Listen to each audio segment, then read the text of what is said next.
And this was probably my favorite interview. So good. Don't forget to subscribe and smash that like button.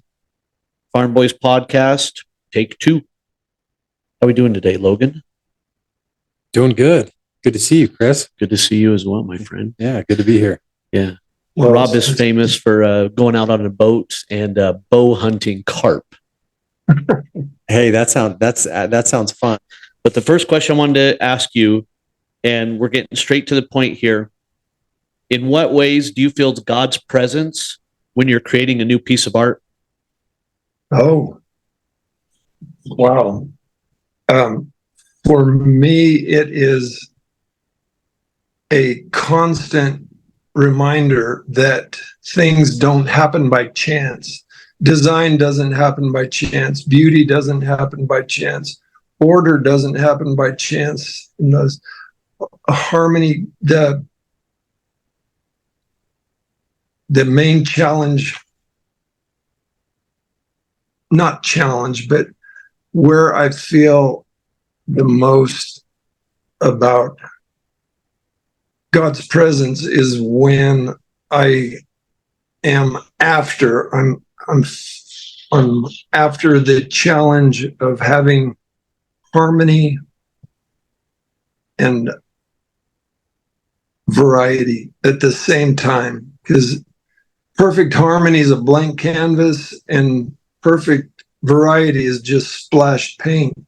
But when I struggle with getting that balance between harmony and variety, that's when in my heart, it's just confirmed, especially the God of the Bible, where the harmony, the unity is in God as one, and the variety is in God presenting himself as 3 persons. Father. So you're talking about the Trinity. Yes, yeah. And that I just see that signature in all of creation, that unity with variety is everywhere. And if you don't mind me using an example, just as looking at you right now, 7 billion people on the planet, and each of them have the same proportions: 2 eyes, 1 nose, 1 mouth, 2 ears, the eyes halfway down, the bottom of the nose halfway between the eyes and the bottom of the chin. All these proportions are the same. That's the unity. That's the order. But I could recognize you from 7 billion people. That's the variety. And that's how in tune we are with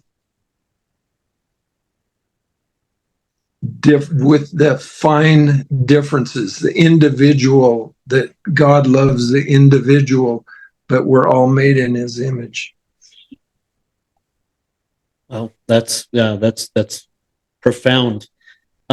So building off of that, how do you hope your art speaks to people about your faith, about the beauty of God, the beauty of Christ? The art I see as a hook, as something that will plant a seed of interest or curiosity in a person, is asking themselves, what is it?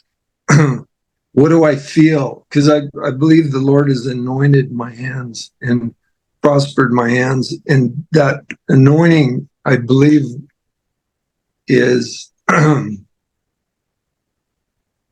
perceived by the collector or the viewer, and that there's something of the life inside of me, the spirit through me, that other people will relate to. They might not know why, but hopefully there will be something that draws them to seek the source of that beauty and that order and the incredible design and that the individual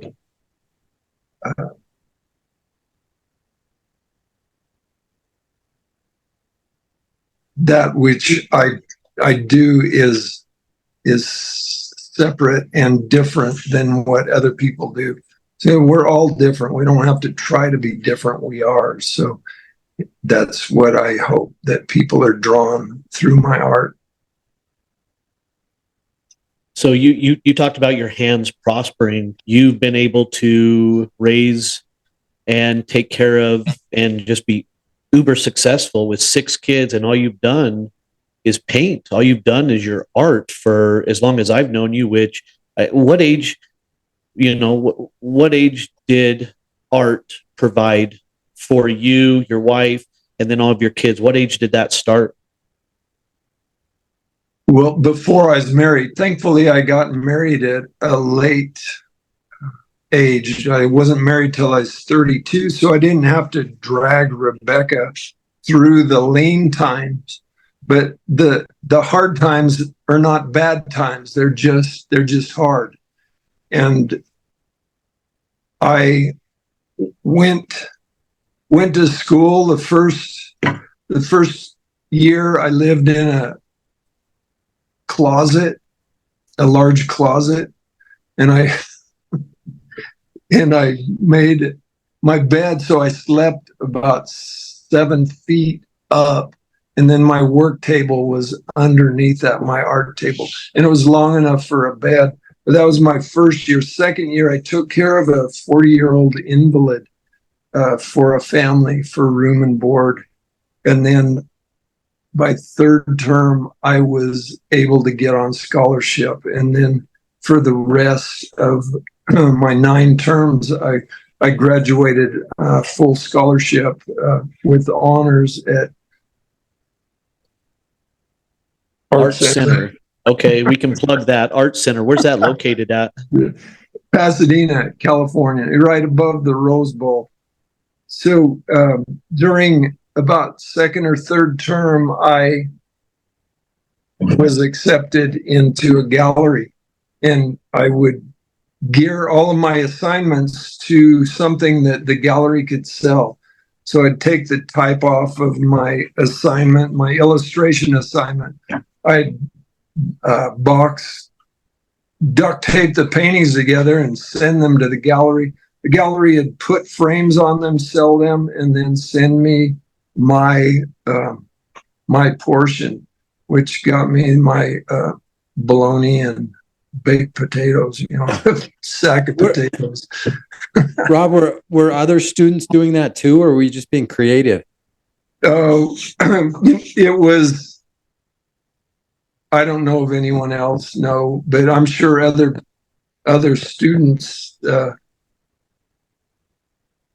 had difficulties too, but I didn't have, my family was not rich, and my parents supported me going, but not a great deal financially. So I had to, I just did what I had to do to get through that school. Is there anyone else that is an artist in your family? In my immediate family, that I've got 3 of my children are artists. In my my siblings, we got a farmer, an attorney, a missionary, and a special ed teacher, and myself. So you have the bases covered. Yeah, we got them covered. So growing up in Idaho, how did the natural landscapes and the rural environment that you were in influence your early interest in art? Did it have any effect? Because I know you paint a lot of, even what's around you now, but early in life, did it have an influence on you? Oh, definitely. I just loved where I grew up as a child along the river, just running along the banks and in the willow, the reeds and big trees. It made a huge impression on me. And then we moved out by Werner's out in the middle of the desert, 12 miles from the nearest town, which had about 700 people. So there was a big void in my heart for the trees and the willows and the reeds and the water in the mountains. I loved it when it might be. We might be able to shut the water off because it rained hard enough, and we'd get to go up to Magic or up to Big Smoky and go fishing. But it was so few times that it was very rare. And when things are rare that you love, then they produce a large spot in your heart for those things. So that growing up, that's where my love for the outdoors stemmed from. So I want to make a comment on that, Rob, because today, all of us growing up in, kind of southern Idaho, growing up on farms, it sounds like you were involved in the irrigation if you were happy when it rained, Rob. And to this day, I like cloudy, rainy days. And I think to myself, people are like, maybe it would be a little bit different if I grew up in Seattle and I had all those rainy days. But I love cloudy, rainy, and even kind of stormy days. And the only thing I can connect it back to is when it rained, it usually meant we had a day off. Yeah. And you think, because if you were driving tractor, it gets too wet, the ground's too wet, you can't work the ground. If you're baling hay or baling straw, it's too wet, you can't bale. Yeah. If it rains enough, you don't have to irrigate. But a lot of times we would still, it would have to rain quite a bit for us to like turn the water out when we were flood irrigating. But during harvest, grain harvest, it's too wet, you can't thrash. So the only thing I can relate it to is, hey, a rainy day, man, I might get a day off. And so to this day, I still love rainy days. I wonder if that's a universal emotion for what we're boys growing up working on a farm, hoping they might get to go up to the hills or go fishing or get a day off, put the shovel down for a day. That'd be interesting to see if that's a universal appeal. The other thing about rainy days that I love, especially in Idaho, is up there in the mountains or even the sagebrush. After it rains, I don't know if you can beat that. The freshness that just the scent in the air of the pines or the sagebrush. I mean, I don't know if anything's better. And it usually, during the storm, it usually gets windy, gets a little bit crazy. Typically, after the storm, it's calm and it just smells so good. That's another favorite of mine. But anyways. Yeah. Yeah. I agree. Dittos. So can you share a moment or a memory when you first realized that art would become your life's calling? Well, when I left Hazelton, Idaho as a 17-year-old, I guess I was 18 by then, to Portland, Oregon to go to college, my dad told me, until you know what you want to do for a living, go pre-law. So I was pre-law and up to like my second or third year, and I knew that wasn't me being an attorney. So I made the transition about my sophomore, junior year in college, and started at Boise State and graduated in art at Eastern Oregon after my fifth year with an education degree. So it was I was probably 19 or 20 before I actually made a commitment to art. But since then, it's been full bore. Rob, was that in part because of a mentor or mentors in your life that helped kind of guide you that direction, knowing that you loved it? Or, I mean, did you kind of find that path on your own, or, you know, through God's hand?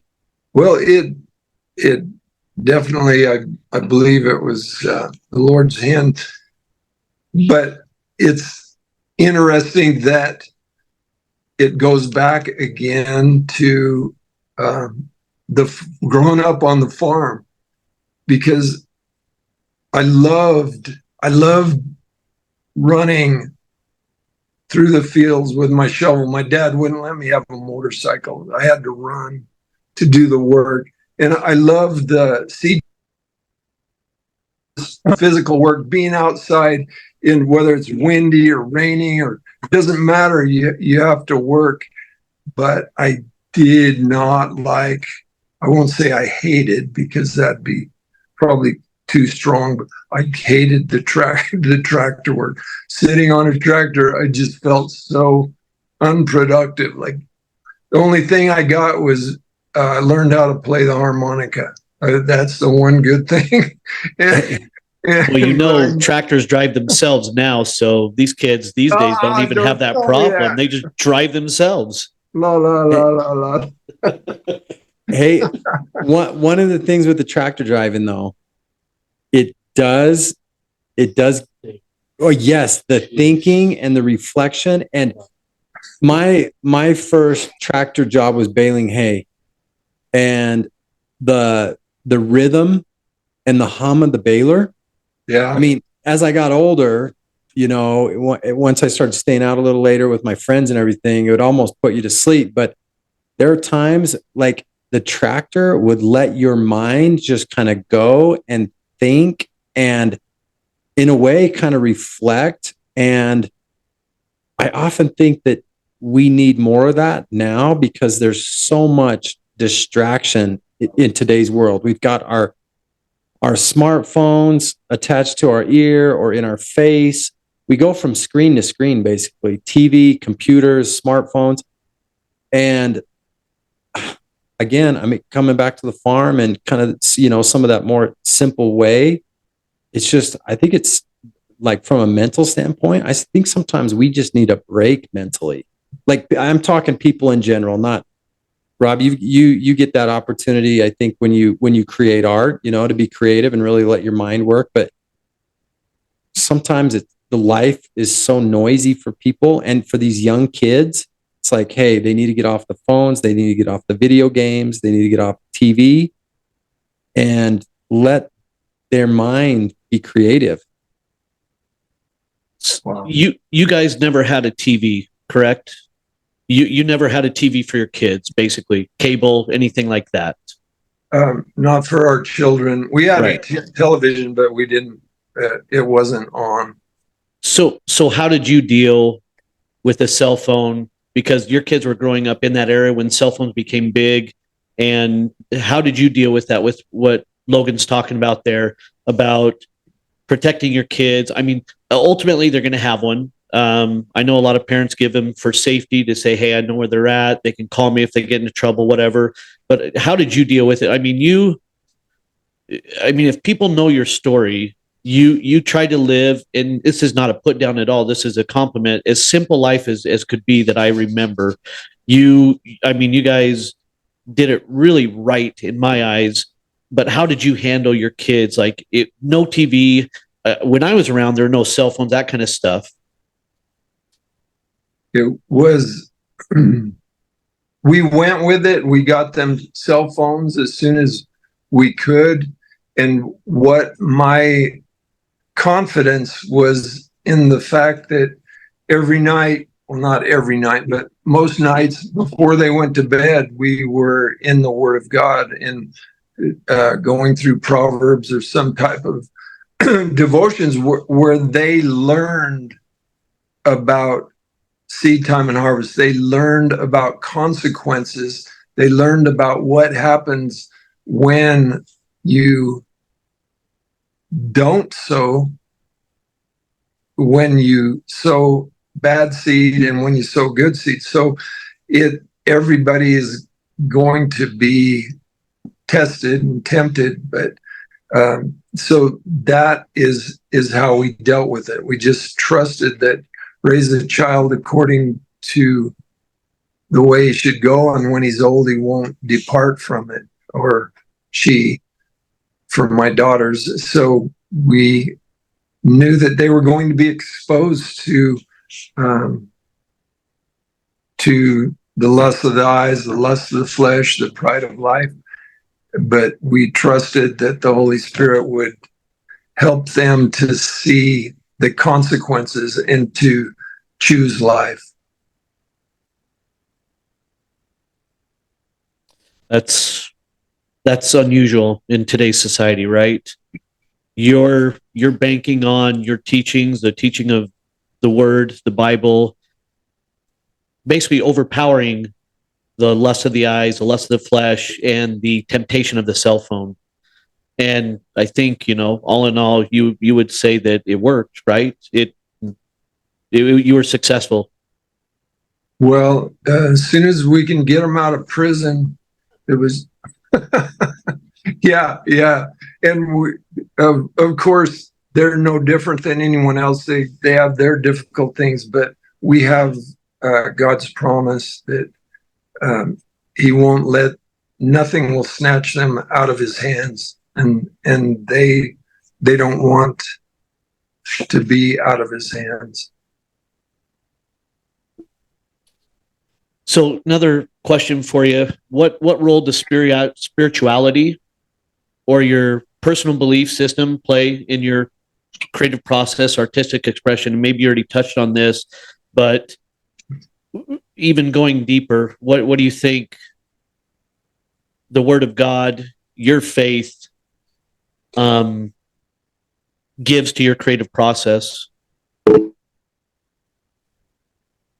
It gives me confidence to trust that God can produce a harvest even through Robert Moore.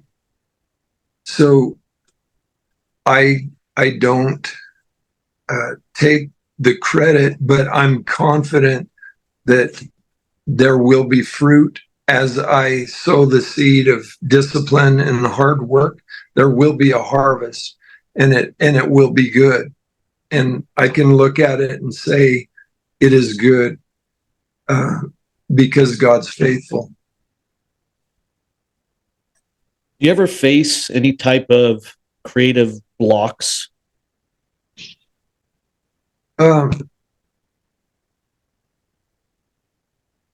Yeah, around 12:30 when I get hungry, but when it's something that you've dealt with for decades, you realize that you don't necessarily need to go by your feelings or by emotions, or those blocks are just, perhaps you might see it as a tree being pruned. That if I have a block toward design, then that means that I will produce greater fruit studying and going after color, or vice versa. So those blocks are just a change in the direction of the flow. Rob, in that process, do you find yourself in similar situations where you're getting inspiration on maybe a piece that you would like to create, or when you're when you're in that when you're already working on a piece, Is there something that you do to kind of to get that creativity flowing, or do you find inspiration coming to you when you're away, not working on a piece? Is that when it comes to you? I know there's a couple questions in there, but it's a long-term process for me, where the excitement and the creativity takes multiple paintings. It takes months and years as I go through the process. It's like I'm moving to Mexico and I've got to learn the language. I'm dealing in shapes and design and color, and I'm learning a language, and I'm learning how to communicate. And I'm learning how to communicate to other people through that language. So each day I might pick up a word here and there. I might learn about the how a verb works in the language as opposed to a noun. So it's a long-term excitement that I just am learning more of that vocabulary with each painting, and each painting then contains the embers to ignite the passion for a new painting. So speaking of Robbie, what kind of an impact do you think social media has had on your art or on the art industry as a whole? It's a wonderful thing. What a tool to have access to paintings that are an inspiration, paintings that are a direction for other artists who have had the similar struggle, and they found the answer. And I can go online, I can go to Instagram or Facebook, and I can find these images where the problem's been solved, and then I can then try to understand how it was solved and then apply it to my painting. So it's a huge tool, and it's been and speaking of Robbie again with his work, he's going to be so much better than me because of social media, as far as his facility and his productivity. I believe he'll be on a different level because of social media. That doesn't mean that's just one level of it, but then he has to then apply and have his own self into his work, and that's a whole nother level. But as far as learning and the facility, it's social media. The cell phones have been a great thing. So you spoke on challenges. Your followers and people who know you know that you're colorblind. Describe for us what techniques or what you do to get around your, being colorblind, and, how that affected you when you were young versus now. Well, when I was young, I could win at Go Fish and not have 4 of the same color. So it was awesome. But then I learned how to read. But the colorblindness is a challenge. When I see a rainbow, I see yellow and blue. So I struggle. It was a very difficult, it still is very difficult process for me. But what I learned through 3 terms of color theory at Art Center was that the beauty is not in being able to replicate a color or a tone, the beauty's in the order. So I could put out 12 different colors of sunglasses, one for each color of the color wheel. You could put on any color of sunglasses and go outside, and it's beautiful.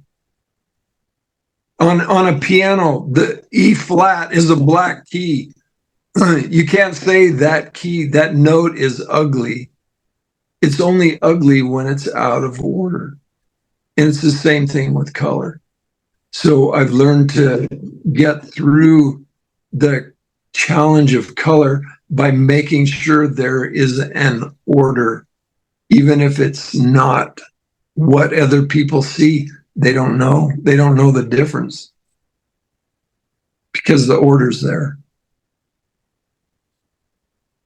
So what advice have you given your kids, the three that want to be painters, and what advice would you give some aspiring artist who, wants to be like Robert Moore?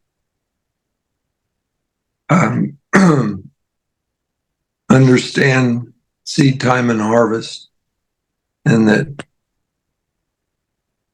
God's faithful to produce a harvest. It will be unique. It will be different, but you have to put in the work, the discipline, that the artist. One of my instructors said the best instructor is miles of canvas.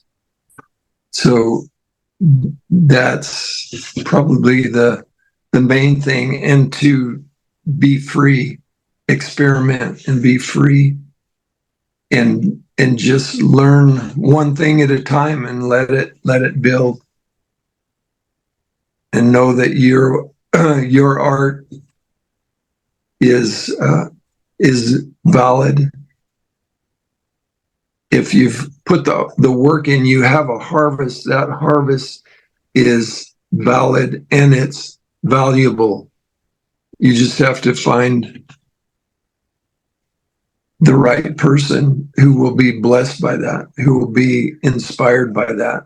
Some people look at my work and say, well, it's been done before, it's been done better. But I say, well, so has life. But that doesn't mean I'm going to quit living. It just means some people are blessed by my work. So I don't have to please everybody. I please God, and then I please those who I have been prepared to bless. So what galleries are you painting for right now? Robbie and I have a father-son show at Rateman Art Gallery in Vail and Breckenridge, Colorado. And that's what we're working on right now in the studio. Okay. So one of the unique things about your paintings is your balance between realism and, would you call it abstract? I would, yeah, it's a step toward abstraction. Yes. Okay. So how has that evolved over the years from, before you're married till now? In your experience, how has that balance evolved with your art? The balance between realism and moving toward abstraction. Yes.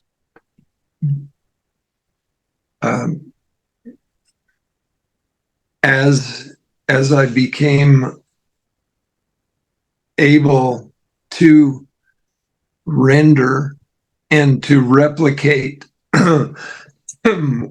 whatever the subject matter was, as I became able to replicate that, and I realized that so could a camera. So once I achieved that, then I realized that there's more than just being able to paint something realistic. And that is, regardless of what it is, think about your own life. God always allows us to participate. no matter what it is, even with his grace, but we still receive his grace with his promise to that he will work his will with our free will in him working through us. We are always able to participate. It's the same thing with art, that we are able to move beyond, to make it better, to make it more true than a photograph, to make it better than the reference by studying and understanding the relationships, and then editing the superfluous information, and focusing on the things that are of greater value. And as I do that and work toward that, I'm getting rid of more and more of the extraneous information, visual information. If I hold my hand out here and you focus on my hand, you can't even tell how many eyes I have. If you focus on my eyes, you can't tell how many fingers I have up. That's how we see. We don't see the detail in everything. There's certain things that are more important, and that's what we focus on. So that the other things, that's where I began to abstract them and simplify them and make them less important, less contrast, less texture, less of a compositional magnet. So let the eye focus on what's most important, and then transpose that to the viewer. So kind of taking a turn here, you talked about playing college basketball. You had brothers and sisters. So to be able to make that level of college basketball, you had to be competitive. Has that competitiveness of whether it's growing up as a sibling or playing basketball at a high level, has that contributed or, done anything for you as an artist to be competitive at all? Definitely. I think we all strive to be validated, and competition is just a means of a tool to improve and to explore maybe some of the strengths you might have. So, but when I got into art, as far as producing for my family, I told the Lord that I didn't want to compete as far as promoting myself. Until my children were all out of high school, I didn't want to advertise or promote myself. I would let the work go out, and then I would accept invitations, but I didn't want to advertise until I had raised my children. And I have so many other artists who might have had more success, as the world would put it, but they have broken families. Their marriages are they're divorced, and their children have troubles. So I just am thankful that there's a place for competition and a time for it. So do you attribute these artists that with the broken families to promoting themselves then?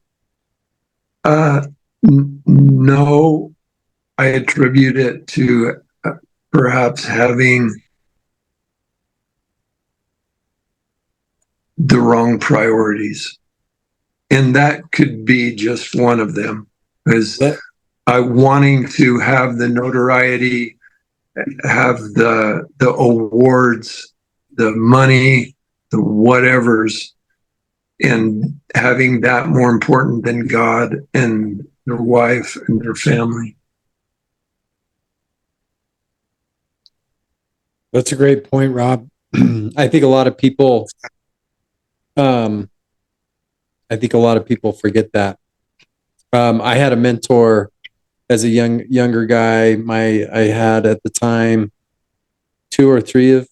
I have 4 kids of my own, Rob, and I think at the time I had a couple, but a mentor told me that he spent a lot of the time working to provide for his family, really worked hard. He thought as long as he was working, he was doing his job as a father, as a provider, did really well.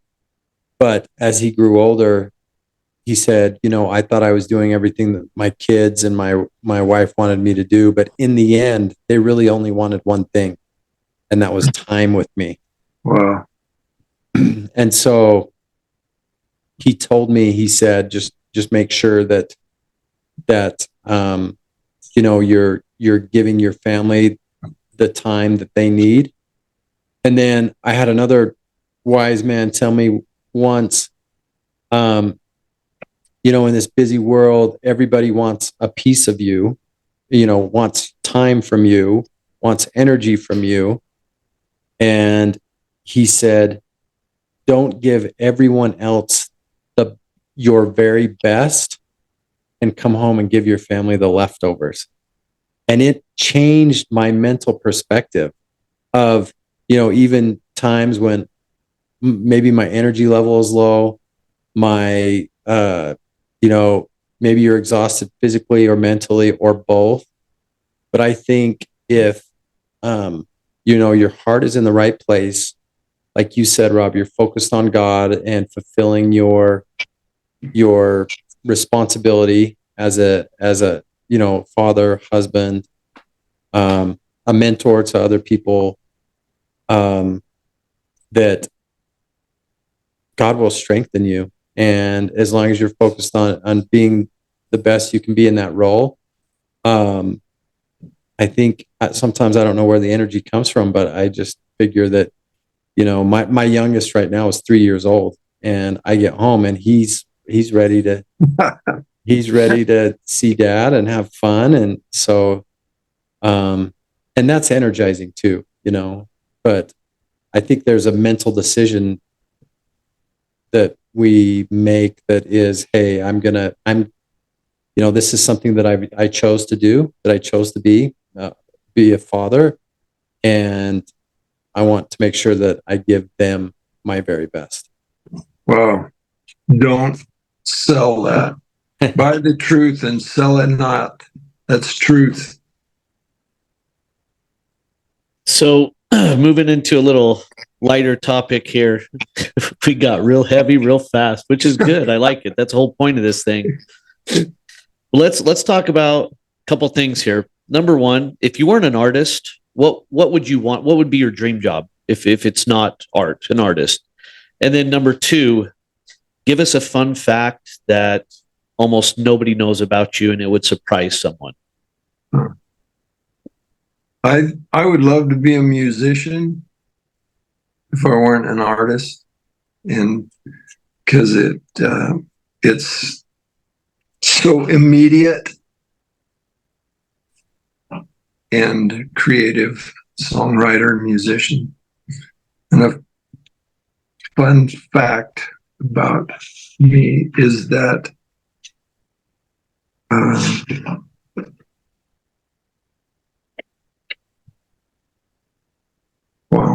Lord healed my eyes. I threw away my reading glasses, and I can read very small print without glasses. I asked the Lord to heal my eyes, and he did.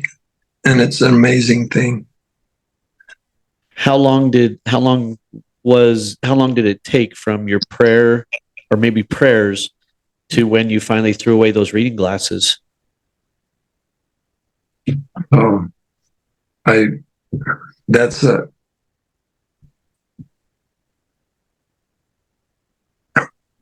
it's a kind of a complicated thing, because I prayed when I was about 19 years old, and then one day up on top of the D,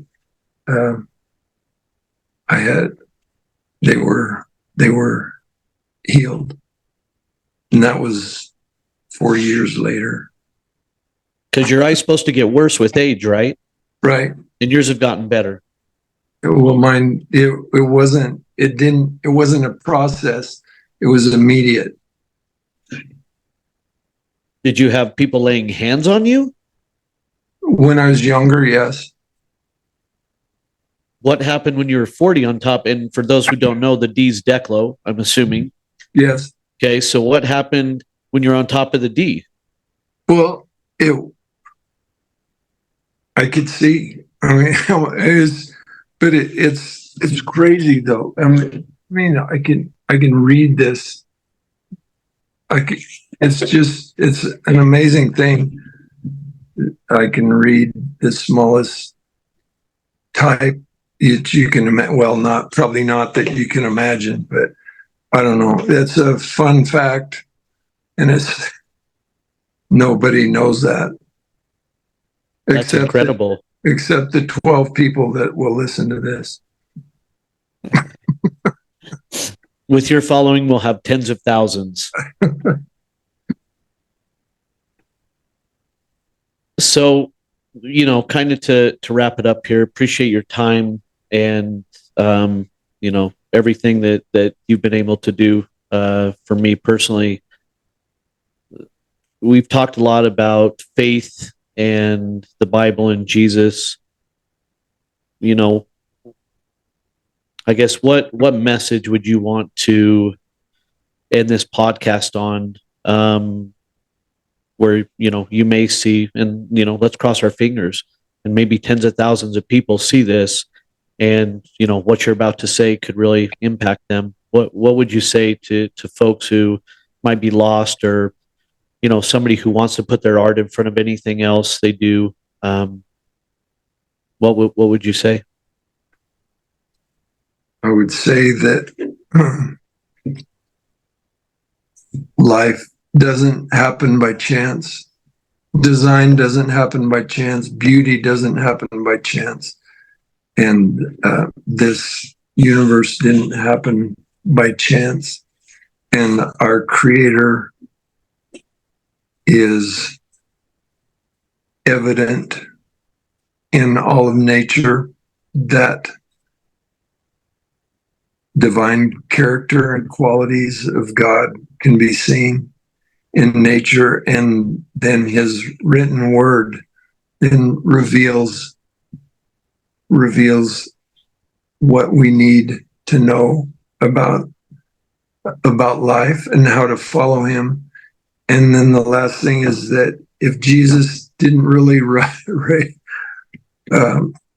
from the dead, then, and the disciples knew about it, they were tortured for something they knew was a lie. All of them tortured, and that's not the case. It's true. Jesus is Son of God, and it's how God reached out to us, and it's personal. Like me being able to see you and recognize you from 7 billion people.